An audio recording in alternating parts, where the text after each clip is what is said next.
I got flowers, sugar, and tea. Oh, no, no, no. So they gave to those old families.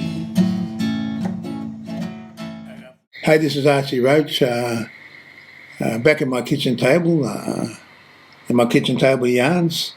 And today we'll be talking to a young fella, an exciting young musician from the Northern Territory, but based in Adelaide at the moment. And I just really love his work. And so without further ado, I'd like to introduce you to J-MILLA. How are you, J-MILLA? Not too bad, thank you, Uncle C. Thank you so much for having me on this episode too. Can't wait to have a yarn. Look, it's my pleasure. Like I said, I've been listening to your work, and we're probably just getting I suppose first I'd just talk about yourself and where you're from, who your mob are, and yeah, sweet. So I go by the name of J-MILLA. I'm from Darwin, Northern Territory, born up there, and I'm a proud tribe member of the Muck Maranungu people from Litchfield National Park region. So bachelor as well. That's where my grandfather was born, underneath a tree at Bamboo Creek. So that's where all my mob are. And yeah, I'm currently living in South Australia, Adelaide at the moment. And we're down near the beach right now filming this. So good. Yeah, so I know, when growing up, growing up, did you listen to, or did you get into music when you were younger, or growing up, what was the sort of music that you listened to back in the day when you were a young fella before you started making your own music? Oh yeah, music was always around us, the family, my whole life since I could first even remember. And was always playing music, cleaning up the house or on the way to a sports event or something like that. Always pumping music in the car or in the speaker. But yeah, it was there was a variety of music. We always had R&B music going on in my household. We always had your old school rap songs going on as well. And then but when I first kind of realized what music was, it was in the early 2000s, see? So that's when all the 2000 type of music was happening. And we always listened to, the pop songs, all the rap songs throughout those days now. And that's what I grew up on listening to. Like people like Akon and, Ice Cube, NWA, and, Chris Brown came into it, and all the style and the impact he had on us younger kids back then too. Oh, good. It's good. It's important that we know these things. I mean, I listen to some of your stuff, like especially you'll be doing an acoustic version of Unlock the System, and to me that's really powerful. It talks about that young Commodore Walker being murdered, by the policeman, and it's very powerful, and stuff like that. It reminds me of, it just reminds me of stuff like, even though you're talking about 2000 and everything, but it actually reminds me of NWA, that song. Yeah. Going back a bit now, yeah. That's the first mob I actually ever listened to when it became rap music, was NWA, Ice Cube, Eazy-E mob, all the DJ, The group was the actual, I used to practice this one Ice Cube verse, and I used to just play it over and over again. And I think that's where I learned my whole flow from, I guess, was from always practicing. And like Tupac Shakur, even got him on my hat. That's not on purpose. This is just a hat I found laying around. But all Tupac songs and Ice Cube mob for rapping, they were my biggest kind of listeners. Yeah, I was always listening to them. Oh, I just love the way that it flows. You rap, and it's easy to listen to. It's not hard. There's some rap. I mean, I love most rap, but there's some that you just, I don't know. It's a little hard to listen to because the way the way it runs, or the way the beats. You've got some good beats that you have to, and that's what I really like. I find interesting, and but no, it's good to hear where your influences were. So when was the first, when was the first time you actually started putting your own stuff down, or at least writing it? Yeah.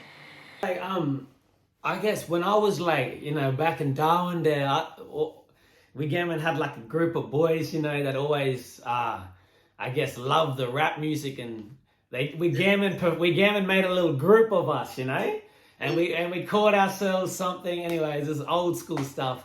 But I was 11 years old, and I started. That's when I first wrote my own like rap properly, and I had my mum helping me. Look at the time, mum was there in the background when I was 11. Yeah, helping me write it. But that was the first time like I wrote something. But then I stopped writing until like right up until I was 18 then, because it was a bit of fun back home. And then I went down to boarding school in Adelaide, and then I just started focusing on, the education and the work that I was doing at the time. And then I turned 17, 18 years old, went back home again, where it all began when I was 11, with the same kind of group of people, and then just started. We're at a party, and we just started freestyle rapping from the top of the head, like going in circles. So when I messed up, the next person will go. When he messed up, we'll go in a circle, so each turns. And I found myself not too bad, at flowing and, just gathering some words together quickly. So then I went home the week later and started writing my first proper rap. And it was a love song I did for my girlfriend, actually, her past relationship. It was about that situation and what she went through. It was a love song. And I posted it up on Facebook.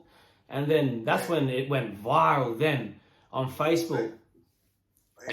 And got like, I think almost 700,000 or 800,000 views, when I was like a 17, 18-year-old. And I was like, man, people really love what I'm talking about, love what I'm doing. So I was like, I want to take this stuff more serious now. And then, and then I went into a proper studio then, and then now I'm just writing heaps of lyrics and heaps of songs, and it's more experiences. Yeah, it's beautiful. So when did you start, like, when did you write 60K Plus? Yeah, 60K Plus was, it was in 2020. So Adelaide Festival, because it was around it was around on NAIDOC Week back in 2020, which the theme was always was and always will be. So Adelaide Festival was doing like they chose a group of people to write a song about the theme, always was and always will be. So they came to me, and I had 2 days. I was a little bit scared. I had 2 days to write the full song and to record it here on my microphone I got set up, and then I had to perform it. I had to perform it in their studio. But I was just sourcing instrumentals, and as soon as I found that one instrumental, Bruss, I was like, all right, this is it now. Went into my room, locked myself away, and I just started writing about always was and always will be. And then, ripped it up in a couple days. Yeah, always was Aboriginal land. That's It was really the bright red sand. I love it. It's just, and I know, but I also, unlike the system, of course, like I said, but you talked about before, it's so powerful and strong. But I also love, the stuff you do, which isn't really about anything that much. Like fresh, when you're just styling up, and your gear, your clothes, and your cologne, and looking good, smelling good, just looking deadly, looking the deadliest you can. And that's the thing too now, Unksy. Like, it's I love like songs that have a meaning behind it. Don't get me wrong; they're the most powerful types of music that actually have a meaning behind. But all those other, people can just say it's gammon. All those other gammon songs that don't have a meaning behind, I also love doing just as much as the other types of music, because it's like, I guess it just shows off a different side of talent, like flow, a bit of like, bit of cheekiness, you know what I mean? I understand exactly what you're saying. And people will listen to you sometimes when I first started playing and through the years, they just, they sort of just put me in one box, you know, and said this is what Archie writes and sings about. And I say, no, hang on, I write about anything or whatever and everything, not just about songs with messages. So I really can see where you're coming from there. It's funny because I've never had a conversation about this sort of topic before with anyone too.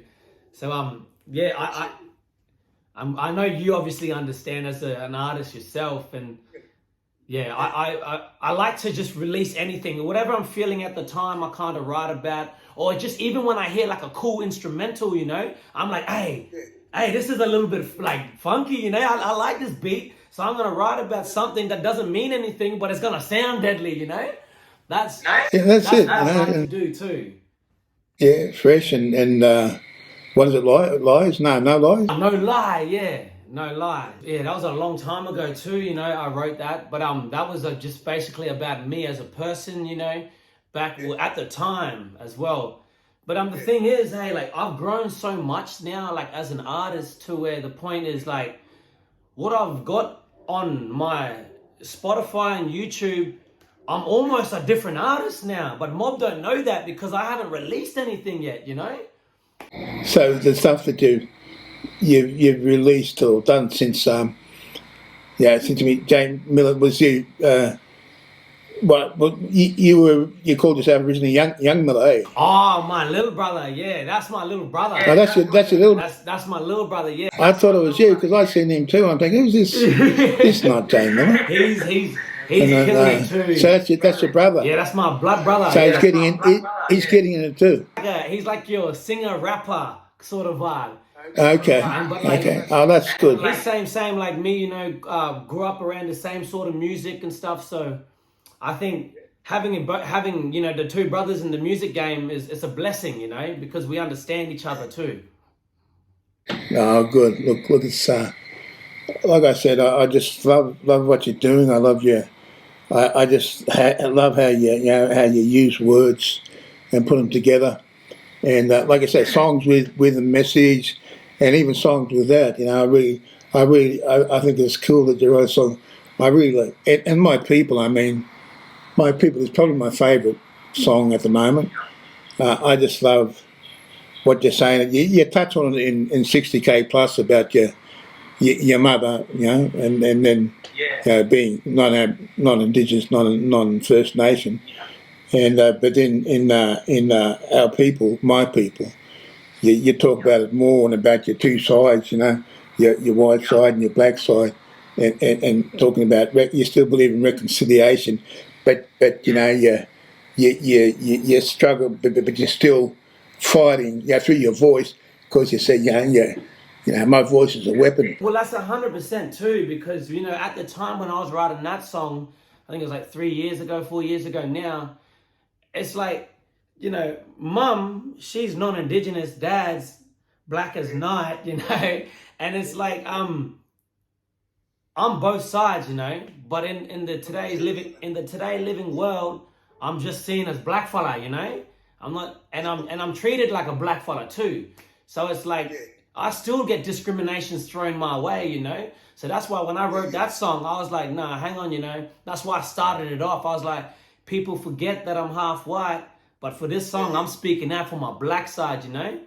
No, I love it. I love it how you put that song together, you know, so you let people know, but you speak using your voice from your black side because, you know, because of what's happening and that's how there's no sides I'm picking out, because, like, my mum raised me, you know?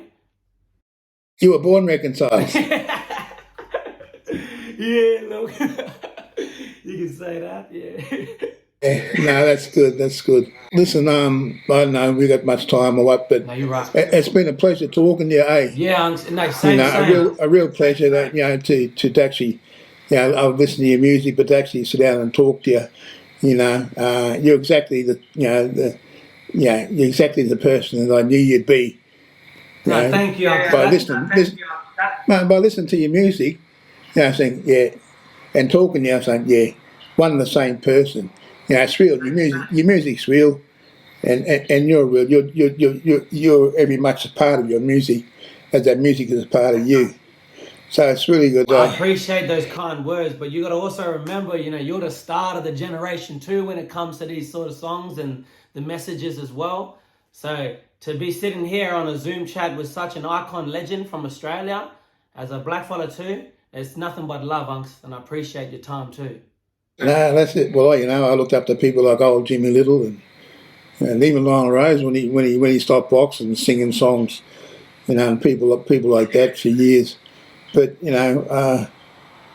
we probably only got time to listen to you do something yourself, and so people can get a good idea of not just who you are, and where you're from, but get a good idea of, if they've never heard your music before, your songs, get a good idea of your music and especially through this 100% particular song that you got to do. To be honest, I think "Unlock the System" was the song that kind of put me on the map. Yeah. Now look, I can see why. Especially today, we're still struggling with that.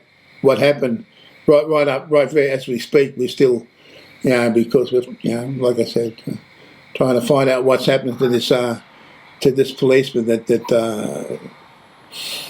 murdered him. That's the only way I can put it.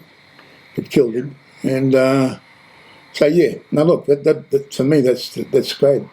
If you could, so I think that'd be a good one to give people. Sweet. All right, so I'll quickly just do we've got the background about it, but "Unlock the System" was a song I wrote towards the end of 2019 about a shooting that happened in a community called Yundamu. Yundamu is a community just outside, about 2 hours out of Alice Springs. And I heard the devastating news of a 19-year-old Aboriginal man being shot dead by a police officer. So I jumped on a flight back to Darwin, a 3-hour flight. And I just wanted to speak out for the family mob in the community, because I wanted to be that voice and let them know that there are mob out here that actually care. And I just wanted to show my love and appreciation to them mob. And all the earnings that I'm getting still currently from the streaming on Spotify and YouTube, wherever it's being played, that's all going to the community and the family mob to help out with what's going on. So yeah, I go by the name of J-MILLA, and I'm about to do a spoken word of "Unlock the System." Take this little cup first. I say, I just want to know what is peace. Can someone educate us all? Because all that it seems is that no one even knows what it means. I mean, I could be wrong, but society is telling me that freedom isn't actually free. I hate to say, but it's hard being black in these streets. And when we tell them, they don't want to believe, because we're locked up in a system that we can't even see. Well, I guess my last song went right over their heads, because I was sending out a message, but the message wasn't read. Reconciliation is what we all got to spread. So what more needs to be said for this to get in your head? It's like, if you're white, you're right. But if you're black in this country, it's an everyday fight. But for real, I just want to know why. It's like the system that we're in is going back into time. I'm sick and tired of the pain that's going on in the streets. We're trying to make a change, but they won't let us speak. There's innocent black people who were murdered by police and no one's giving up. Well, that's the way it all seems, and there's a whole lot of things that were never discussed. The media never reveals what really happens to us. But when a wombat was killed, they made it a fuss. But let a cop shoot a brother, they never did lock him up. How would you feel if you had a stereotype? How would you feel if the police pulled you up at night? How would you feel being judged in your everyday life? How would you feel? Nah, stuff that. How would you feel if a cop ran straight in your house, shot your son in the head and left him dying by the couch, dragged his body outside as he was crying out loud, and left your family tortured as they all surround? And now, I just want to see a change. We protest in our country to stop all the pain, but negativity still comes our way. We need to unlock the system, because right now it's not safe, but I really do take in hand. There's a lot of white mob on this land that do as much as they can to give back, and I understand. That's why I love my white folks, because they do give a damn. Now listen, we need to look out for each other, but even better, we make a change for one another. Because there be some days on my mind I really wonder how we gonna make a change for the way they see our color. Because some nights I can't sleep. I just want to make it so us Indigenous people can eat. So I preach like every day that we reach, because one day hoping we can see these better days. Thank you. Look, I just I love it. got really into it then, and I'm not gonna lie, I messed up the last sentence too. But yeah, I got real into it, bro. So I was getting like a little bit. It just grabs you and gives me goosebumps, and it just grabs you, and you think, wow, you know. And I think it's amazing. It's an amazing piece of music and rap, and I just love your work. And so, thanks for that. Thanks for having a yarn to us today at my kitchen table yarns. Thank you. I appreciate it's it all. very special today. Like everyone's special, but this is in particular, I think, because you know, I don't know. I just really think you're one of the best young rap artists around at the moment. Yeah, And it's good to hear you. It's good to hear your work and see you and have a yarn there. So thanks very much for being here today. Thank you, Uncle. I love you so much, and I appreciate the time. Okay, thank you, and we'll see you because you'll be at Port Fairy. Yeah, look, I can't on my wait. stage. You'll be at my stage, so I'll meet you then. It'll be good catching up with you. I can't wait, Uncle. I appreciate it, and I'll see you soon. See you, Joe. Gone ma, ta-da, ante. Thank you. Well, what can I say? That was young J-MILLA, and very powerful stuff. So happy Survival Day to everybody, and we'll catch you again for the next table, kitchen table yarn. A big thank you to Creative Victoria and the Australia Council for the Arts for making this project possible.